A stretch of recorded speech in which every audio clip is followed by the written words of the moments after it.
Mr. Marc Emery.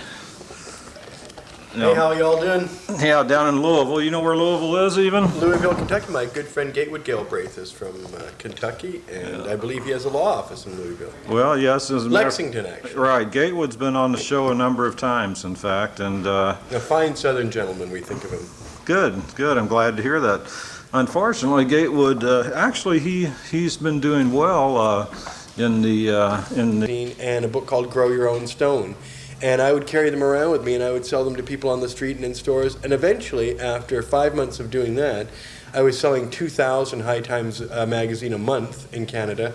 And I had earned enough in 5 months to pay the rent on a little tiny burned out building without an inventory that could be seized. Because, you know, we were selling seeds throughout this business. We were giving marijuana away free at the Cannabis Cafe. Eventually, we had the Cannabis Cafe in 1997. And it allows me to have this wonderful restaurant where we're playing marijuana music and all the food has hemp seed oil in it, hemp seeds. You know, I'm getting everybody high at all their tables, and we're establishing this wonderful precedent for North America.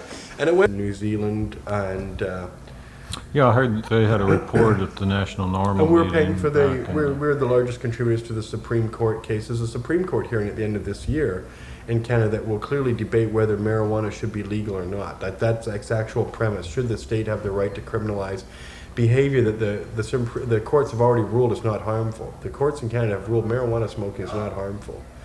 And so the Supreme Court is listening to an argument that says, well, can the government make something illegal that's not harmful?